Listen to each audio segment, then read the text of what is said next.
All right. Hopefully everyone can hear me. So I did that. Has anyone watched the Wolf of Wall Street movie? Yeah, hands up. Yeah, so you know there's that part, that guy goes, all right. So you might hear me say that quite often during this panel, but I'm very fortunate, very blessed, and very honoured to be the MC for this panel. I've got some awesome wahine toa. I've got Erin Thompson, and on here, the title that I see here, Erin, I'm better make sure I get this correct, is that you are the Kaihau Utu Director of Māori and Learning Te Ara Ahunga Ora Retirement Commission. Is that correct? Yes. Okay, as you can tell, I'm a little bit nervous, but hopefully I'll get through the first one and come through the second one all right. Then I've got Kendall Flutey. She is the co-founder and co-CEO of Banqer app. And then I've got, last but not least, got the wonderful Latayvia Tualasea Tautai, Manager Collective Action and Engagement for the YWCA Auckland, which is Young Women Christians Association. Is that correct? Wonderful. So I am Waza Nangwu. I am the Managing Program Manager of Financial Wellbeing at Westpac, New Zealand. And as you can see, I am wearing my brand colour, so if anyone's from brand, hopefully you guys are happy. And I do want to say, I didn't bring all the profit that we made this week, so hopefully you guys, maybe ANZ might come to the party with that there. But I've been in banking 11 years with Westpac. Before that, I was with National Bank. Hands up, who remembers National Bank? Love that bank. I was there for 7 years. So I've been 18 years in the banking industry, followed my journey through as a bank teller, done many roles through the consumer banking, through the business banking. Now my role is a project manager around financial wellbeing. And the program that I look after is called Managing Your Money. And the cool thing about the program, it is free. It is free for all New Zealanders to access. We talk about budgeting, looking after your KiwiSaver, insurance, also managing your mortgage, and for us big banks, right? Buying your first home. And with that, I just want to get the introductions for our other panelists, and I represent a couple of nationalities. So I'm Niuean, Chinese, and Samoan. So you see my name, right? First name's English, Warren, and I got a Chinese last name. So you can imagine, when I was at school, the teachers would call my name up. And when I first went to high school, they looked at me, they're like, they said, Warren Nangwu, please stand up. I stood up, and they're like, okay, guys, this is not funny. Where's Warren Nangwu? I go, no, I am Warren Nangwu. They're like, everyone all started laughing. So my dad's Samoan Chinese and my mum's Niuean. And with that there, grew up down the road, down State Highway 1, in a lovely village called Otara. So represent 274. Who's from Otara, South Auckland? All right, don't be shy. And, a lovely place. And now I live in Hobsonville, so it's a very big difference between Otara and Hobsonville. But I love Otara, family home still there, so it's pretty amazing. Now I'm going to pass it over to Erin to introduce herself and talk about her mahi, and then I'll pass that on further down. Over to you there, Erin. Tēnei te mihi nui kia koutou katoa. Kua hui mai nei I ngā rā e rua kua tahake. Ko au te tai uri no Ngāti Tipa, no Ngāti Rangiuhi, no Ngai Tāmanuhiri hoki. Anō nei, he ringa wera ki te ara ahunga ora ahau, ko au te kaihau to Director of Māori and Learning. Firstly, I want to say to all the people that I had in the workshops today that the 1 minute clap rule does not apply in this session. Neither does the 15-second your hand's going to be on fire rule. They all know what I'm talking about. Hoi anō, I'm really happy to be able to share my whakaaro about financial education. My role at Te Ara Ahunga Ora is that I look after the Māori development mahi that we do, and also our learning development and delivery programs, particularly in Te Whaihua Kia Ora, sorted in schools. I have quite an extensive background in education, particularly mātauranga Māori, and that is really my passion, is around how we engage and put our tools back into the hands of our whānau and iwi. Nō reira, tēnā koutou katoa. Kia ora. Kia ora koutou, ko Kendall Flutey tōko ingoa, ngō ngai tahu, ngō Ngāti Kahungunu hoki, me ko te kaihanga o Banqer. Tēnā koe Jane, thanks for putting on this awesome hui. I'm Kendall, I'm from Ōtautahi Christchurch, and I'm one of the co-CEOs of Banqer.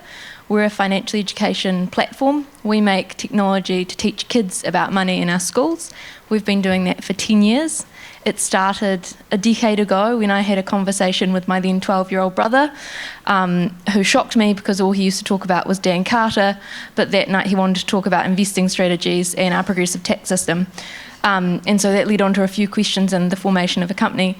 We've since supported over 500,000 rangatahi, to improve their financial literacy. Round of applause, everyone. That's amazing. Yeah, it's a cool milestone.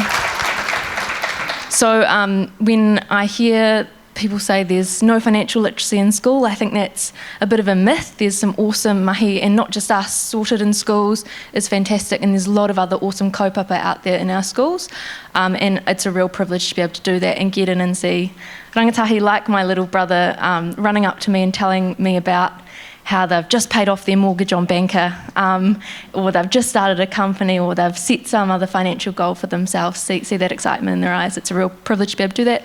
That's me. Tēnā koutou. Oh my gosh, Flash. Amazing. I just want to mihi to these amazing people I get to sit alongside. I'm here for the vibes, really. So talofa lava, whawhataitele lava mole avanoa. Thank you so much for this opportunity.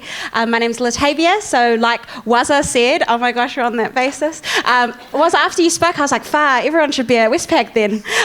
Come on. So I am the manager for collective action and engagement at the YWCA. So it's just a flash way of saying I lead our projects that work alongside our young people across Aotearoa. So that includes our Y25 program, where we recognise and connect 25 amazing young wahine and non-binary leaders from across the country every year for a robust one-year program, which is really, really great to learn and walk alongside them. In a past life, I'm 25 and I'm saying in a past life, anyways. In a past life, I was a financial mentor at a Pacific Social Service, presenting financial workshops across Southside, which I really love doing and co-designing alongside our young people. And still from time to time, as favours, I do workshops with our churches out south as well. So I was raised between Cowston out west and Mangere East out south. So my parents were Romeo and Juliet story. So shout out to the 275.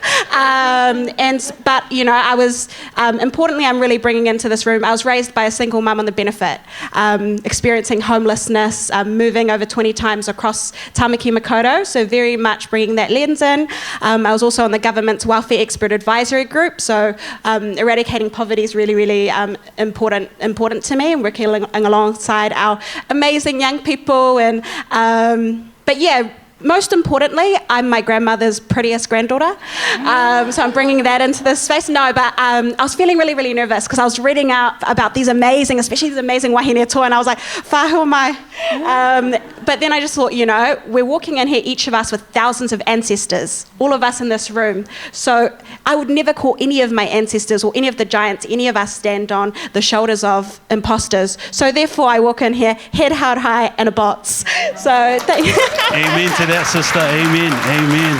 So yeah. Wonderful. Anyway, Michelle and Waza know that I'm a yapper, so that's me. I'm so honoured to be here and in this space. I hand back to our beautiful host. Yeah, appreciate it to Latayvia. And as you can tell, right, we're bringing the energy because this is the last panel. So I want you guys to take as much information from us today. So there's one part that we talk about, right? We carry 1,000 ancestors. Often I hear this saying, we should be a good ancestor, right? And we imagine if our ancestors looked at us, will they be proud? Will they be happy? So often I always think about, you know, be a good ancestor. How do I be a good ancestor? But I want to go back to the previous panel. Wow, that was crazy. Me and Kendall were like going, what's happening? What is chat GPT with 12 seconds and stuff? But one thing around the education, and one of the challenges around education is around attention spans. And I think about youth, and I think when I was at work trying to build some stuff around digital content, I asked the digital guy, I said to him, hey, you know, because we were looking at maybe counting participants who watched the video, and they go, oh, you know, how long could I was thinking maybe a 30-minute video, can I count maybe 15 minutes? They should gather a lot of information. And then they said, oh, actually Facebook counts someone who watches 7 seconds.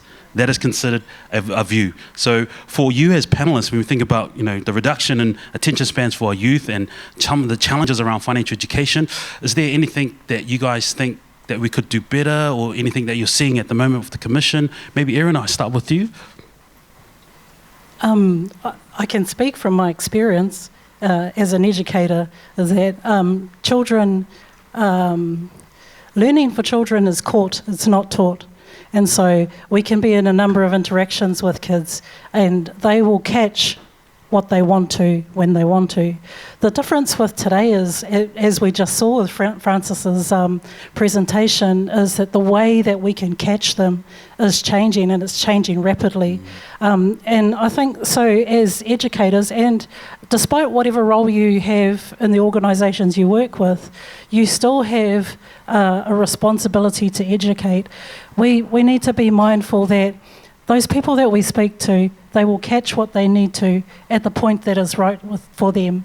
And then you will see at that point the aha come on for them. So although I know, you know, it's quite clear in terms of how they engage with social media, the attention span is quite short. When children and people are fully engaged in something that, you know, resonates with them, and they catch that learning, that's the time when you can really push into the next phase of what they want to do.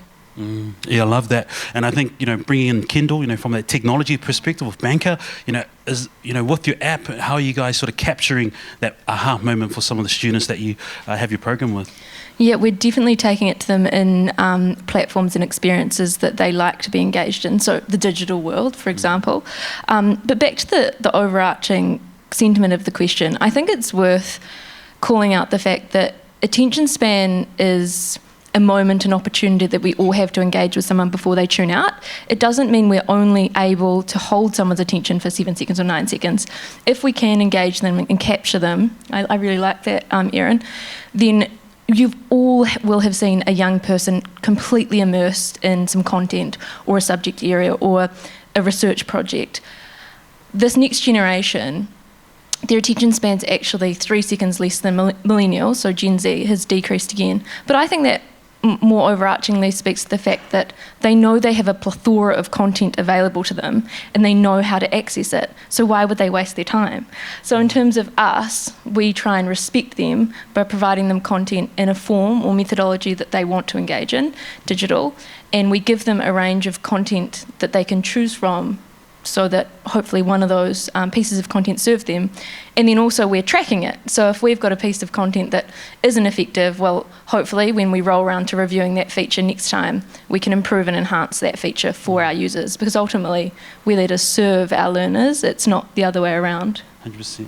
And that's one thing, Latayvia, right? We think about our cultures, whether you're Māori or Pacifica, we're in service of others, we're in service of our people. And for you on the ground, when you've done workshops and you're thinking about young people, you know, how have things been around sort of engaging them around that sort of piece around trying to get their attention, going, hey guys, because, you know, you can imagine kids, right? I even talk to my own kids, all I get is grunting, hey, But for you, when you're out on the ground and you're having those conversations, what are you doing to sort of help that time space between the you know, teaching and trying to get their attention? First of all, I'm incredibly charismatic, so nah. Always. No. So I think something we always say is that we move at the speed of trust when it comes to serving our young people, what you mentioned, Kendall. Something that goes across generations, whether there's technology or not, if young people don't trust you, they're not going to listen. And so for us, we really hone in on we're humans, presenting our workshops, working with our young people. So we're really hearty on co-design. So the thing is, AI can only learn so much, and there's a lot of bias in AI currently, a lot of racism as well. So being really mindful that a lot of our experiences, especially here in Aotearoa, our diverse communities, aren't included in these things because we weren't at the table with creating them. They will be one day, but not at the moment. So that's a part of our secret sauce, is our different ways of doing. And I think it's important. And a lot of these, probably everyone in this room is doing this, the importance of listening.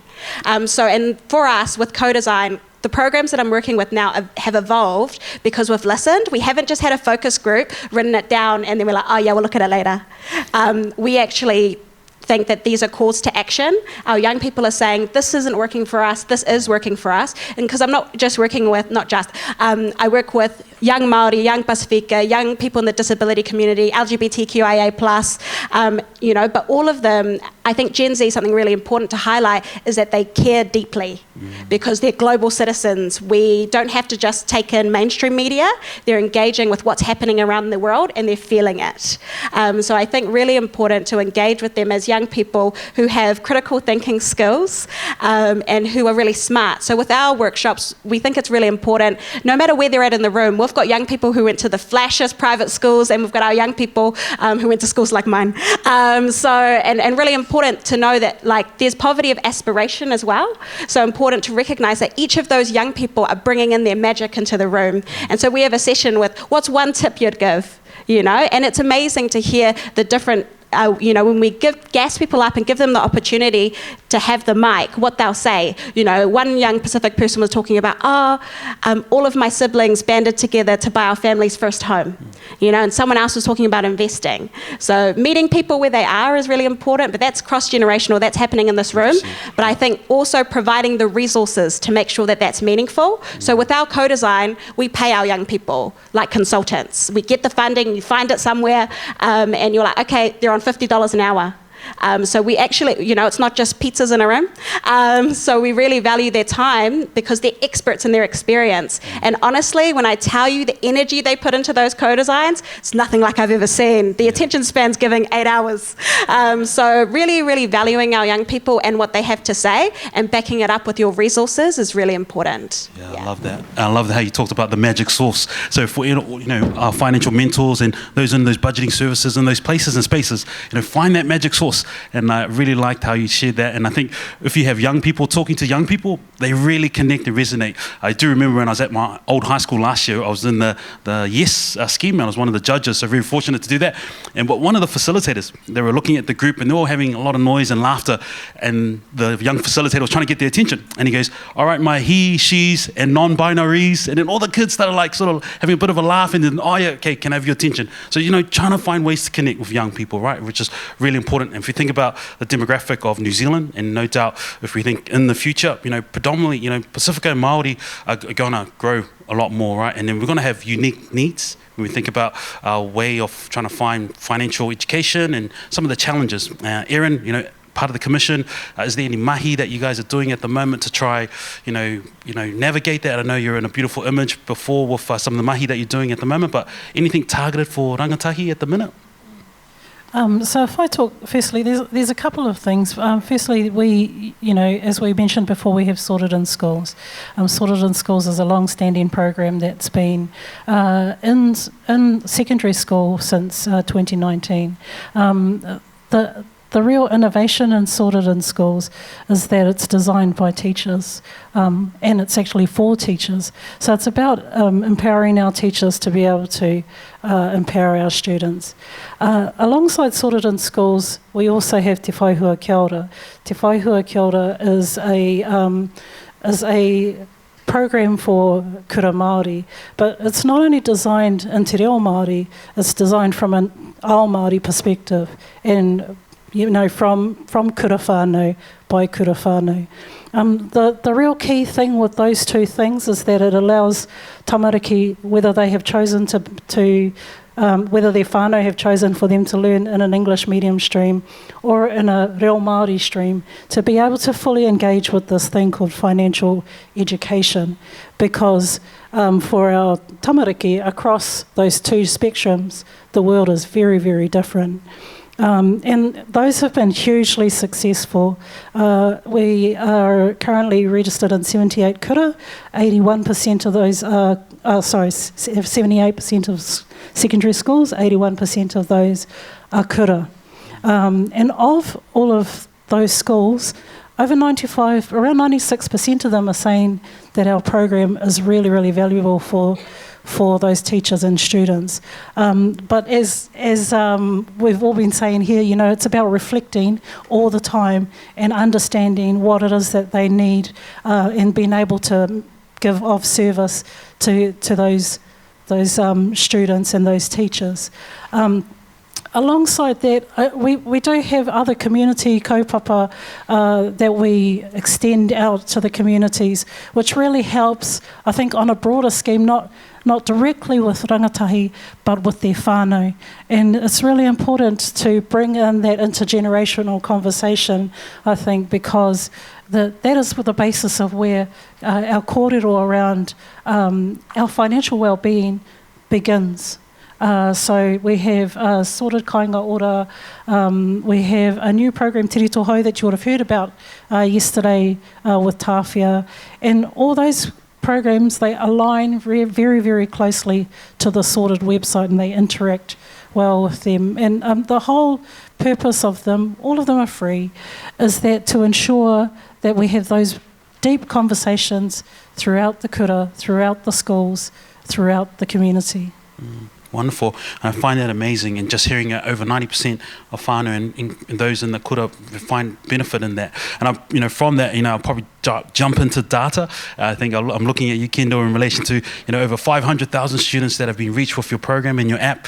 Of that data, are you guys able to see a big difference between measurement between what they've learned and what action they're taking from what students have been doing through the app? Definitely, and that's one of the cool things about being a digital platform is we can measure our impact quite clearly. So for us, success for our learners, well, they can self-determine whether they feel successful or not, but the way we're able to measure it from our side of the screen is through increase in financial literacy, which we can see through movements in knowledge, so the ability to answer quiz questions, for example, movements, hopefully an uplift in financial capability, because it's not just what we know, it's whether we put that into action.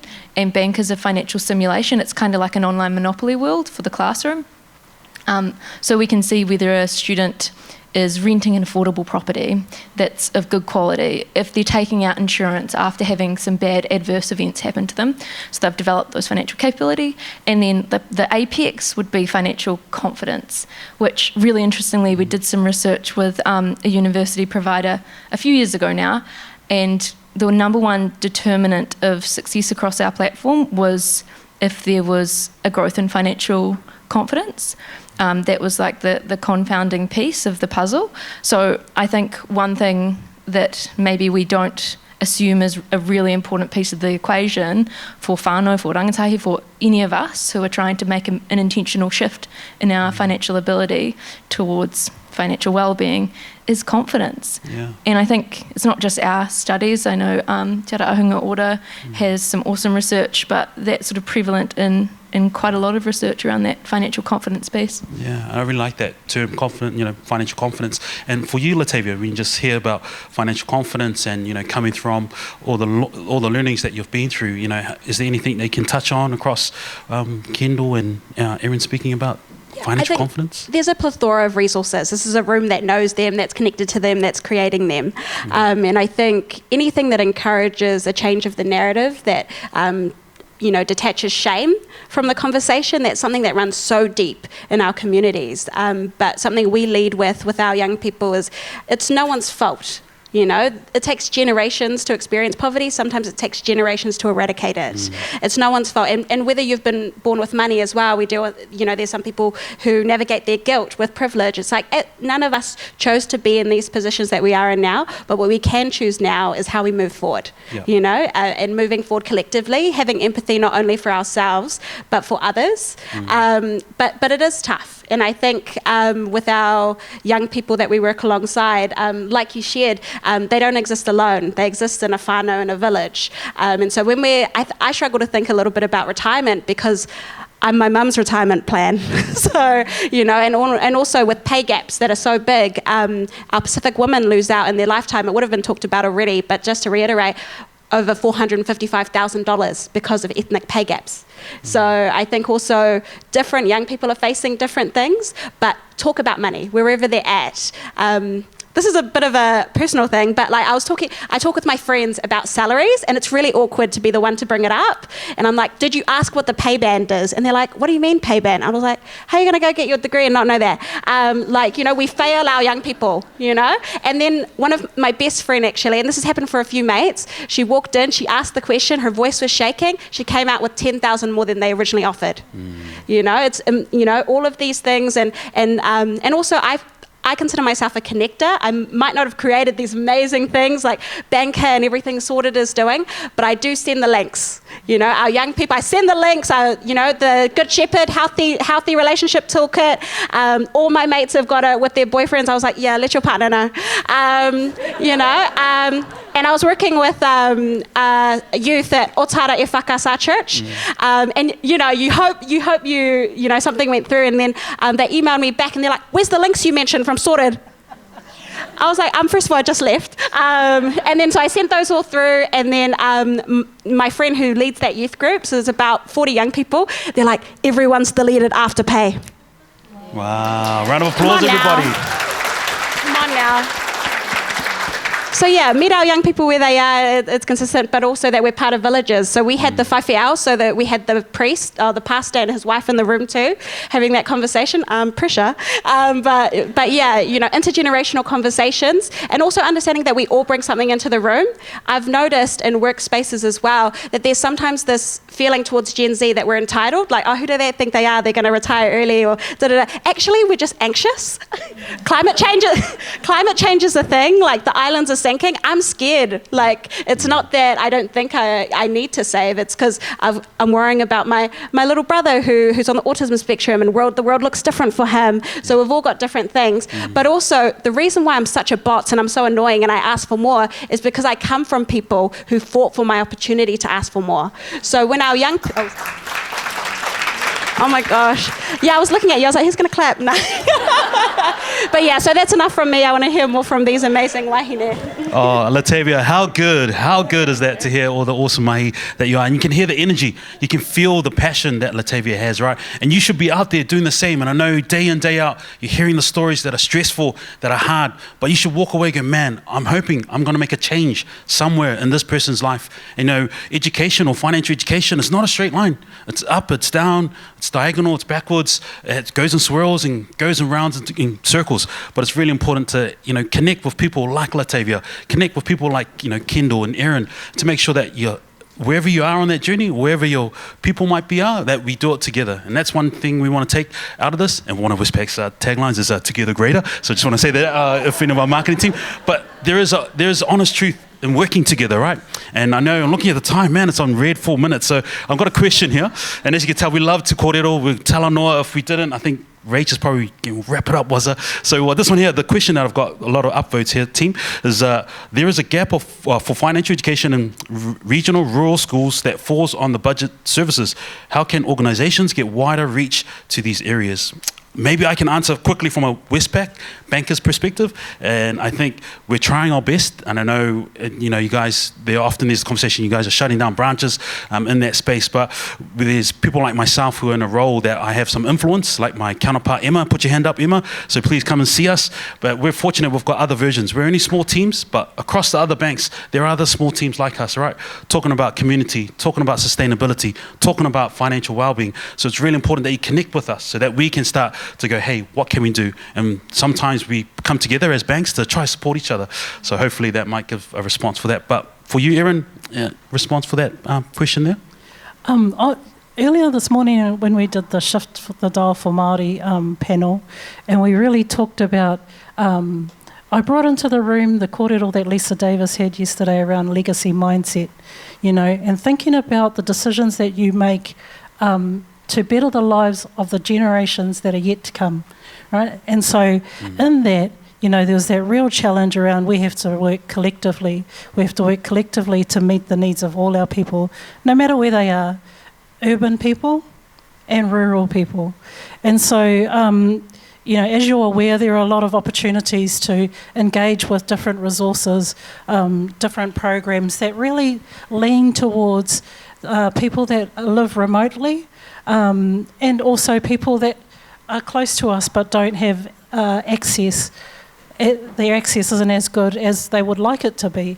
And so I think as a collective, we could work really smartly to draw our attention to those opportunities for our schools.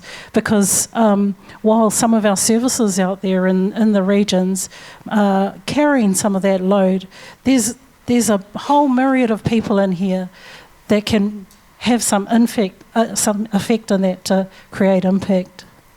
Nice. There's the challenge. Yeah, I love it. Over to you, Kendall. Yeah, Rawe. I think being a digital financial education provider, accessibility hasn't been a massive challenge for us from a regional or or city-based perspective, the biggest barriers are, do you have internet and do you have access to devices? And that's more pervasive regardless of whether you're regional or not. Literally, we've been in Rakiura, Stewart Island, Half Moon Bay, Tautai. We were on the Chatham Islands for a bit. So, yeah, if you've got the appetite, our platform's there. My colleague Angela's here. It's Angela at... No, I'm just kidding. But we love working with schools. We want to be as accessible as possible, and that may mean we're not always able to be there in person. We try and be, but we're just a Zoom call and a platform click away, really. Wonderful. Appreciate it. I'm just looking at the questions, looking at the time. So Latayvia only got a few seconds left, okay? Wow, that was a big stare, wasn't it? I think, we were lucky enough to connect and work alongside young people from Blenheim and Invercargill and heaps of places that I never knew about before, which is amazing. But I think it's knowing people, reaching out, doing the awkward, like, hi, I'm da-da-da from here, and really just wanting to listen. But also, I think something that I haven't mentioned yet is... also acknowledging that post-COVID, thinking about our immunocompromised community and people with disabilities, online has always been safer. So I guess just finding ways to engage. So even though face-to-face for a lot of our Pasifika and Māori is better with, whakawhanangatanga, and it's important to recognise there are some people who can't get into rooms. Really about closing those gaps. There's some organisations doing great things. So Fibre Whale, which Julia Arnott-Nini and Etiroa Lafaele do, and that they're working on closing the digital divide. So Fibre Whale, for anyone who's interested, or Digitautua, so during COVID, they got laptops into schools for a lot of our young people in Southside, which is really incredible. There's lots of organisations doing, I think, really great things in their communities that are led by their communities. So just reaching in and seeing what you can add, but not with like a paternalistic saviour mindset, in a way that we're serving alongside each other for a better future. 100%. Love it, Latayvia. And as you can tell, seconds are counting down. There's a great question there, but I might have to look at wrapping it up. Where am I looking? I'm going to let you do one more question. Oh, okay, cool, fantastic. Okay, wonderful, thank you. So this question here, there is a gap for when people talk about fine education, it's easy to think of schools, but what about education at home? Can we teach parents to teach their kids too? Erin, would you like to start off? I'm a firm believer that the home is the first place of learning for a child. And so everything that they're exposed to in their home becomes part of their money story. And then when they arrive at school, all of the children arrive at school at a different place because of that money story that they have at home. And so parents have a huge role to share their experiences with their children. And it doesn't have to be that daunting sort of conversation like, okay, we're going to sit down and talk about my tax. It doesn't have to be that, because one of the things I did a panel with a woman from Brazil, and what was really cool about the work that they're doing over there is that they don't even talk about money in their financial literacy program when they start talking to 5-year-olds. They talk about how we have value in things and how we appreciate things and how we take care of things. And so, those are transferable skills as parents that we can start to do with our children before they even reach school to learn about money. The other thing is that children are exceptional educators. They take up information, like sponges, and they're really happy to share what they know with you. So then they become teachers as well, which I think is awesome, and we just have to be open to that. How do we look at ways in which the education can come both ways? My firm belief is that when we are implementing teaching programs in schools for financial literacy or financial education, that we should be thinking about that extending beyond the school gates, and what does that look like? And once we do that, and we have that fluid relationship between the child and the school and the community, it's actually a lot easier to have those conversations. I will say that the work that we've done in Kura, we've seen that really, really clearly. So it's not like it can't be achieved. Yeah, I love that. And I think Banqer, is that a marketing idea? You know, Banqer for parents. What do you reckon? Is that something that's already been done or doing? We actually started working with Pakeke this year, so adults, workplaces, hapu iwi, community groups. And I mean, I just totally agree with what Erin said. Whether you think you're a financial educator or not within the household, you are, because we're learning good or we're learning bad habits. I think it's just a ripe environment for experiential learning as well. Like, just include them in the money stuff. You don't have to sit them down and talk to them.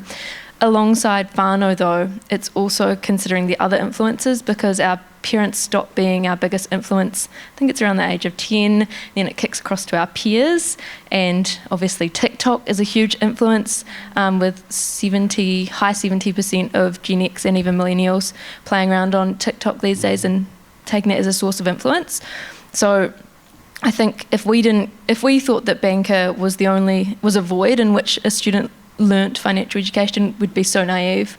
All of our goodness can be undone at home or online in other spheres of influence. So I just tautoko what Erin said, completely right. 100%. Quite often when we do our workshops, we often say, or when we teach our staff, is that often the knowledge is in the room. And when I look out here, I see there is so much knowledge. And for you, Latayvia, what I'm hearing and what you do is that you know that knowledge is out there. You just pull that, extract that. You know, is there something when you think about, you know, teaching education at home and encouraging our whānau, our Ahunga, talking about, you know, money? What could that look like? Well, our people are everywhere, as you know, we're not homogenous, but something that's top of mind for me that I'd love to see more of, and this is the room to say it in, hi Jane, is I'd love to see everywhere, is especially, you know, our people working those labour-intensive jobs, whether it's factories. I was raised by aunties who worked factory night shifts. Shout out to my auntie, 30 years at Bluebird this year, but, you know, meeting parents where they are, because they can't show up sometimes to these school events and these community events. But we all know this, many of you more than me, because I've just gotten onto the earth. But just the importance of keeping things relevant to the communities that we're working with, which is what Erin and Kendall do, but staying innovative with it, meeting people where they are, and providing, I guess, strength, because eradicating that poverty of aspiration, that even if you are working those labour-intensive jobs, like this is essential work. We saw through COVID, this is what keeps our country going, you know, and you can own a home, and it just might look different how you do it. One more anecdote before I finish. You know, I watched my auntie, who was the first, I guess, corporate baddie in our family, but I watched her with her little Excel sheet. It was a big Excel sheet, and my little cousin was there, he's 7, and then my other cousin, who's an ICU nurse, and she had all of their finances on one like Excel, like different pages, and all of them each week put a bit of money into mea lofa account. And I was brought up with thinking like mea lofa, like, oh my gosh, we've got to send money. Am I going to eat? Nah. But like, so my auntie explained it to me in a way that a mea lofa needs to be out of love. And there's no love if we can't eat and if we don't have our bills paid. So they're able to put into their cultural contribution kite altogether as a family, because we don't exist alone, we exist in a village. And there's that saying, there's a proverb, and it goes, if you want to go fast, go alone, but if you want to go far, go together. And I kind of leave that. 100%. Appreciate that, Latayvia. Thank you so much. A round of applause for our awesome wahine toa. I'm just going to wrap things up. Well, hey, have I got given 7 minutes? No, it's going backwards now. You're 7 minutes over, not 7 minutes left. Oh, geez, okay. Yeah. So as you can tell, guys, the Wahine Tono have been amazing. I just want to wrap it up because yesterday I talked about some initiatives and that we could probably start off with. And one thing I sort of talked about, we talked about whakama. We talk about being shy, talk about money, our people, and that's a big thing. Why don't we have a national campaign, public campaign, Jane, hopefully listening? Let's call it Don't Be Whakama. Project Don't Be Whakama. And, you know, when you think of My FM, right, they go, you're talking embracing kōrero, they go, it's cool to kōrero. Why don't we change it to, it's cool to putia? So on top of that, I just want to say thank you to Latayvia, Kendall, and Erin. Thank you guys so much. You've been great. Thank you. Great panel.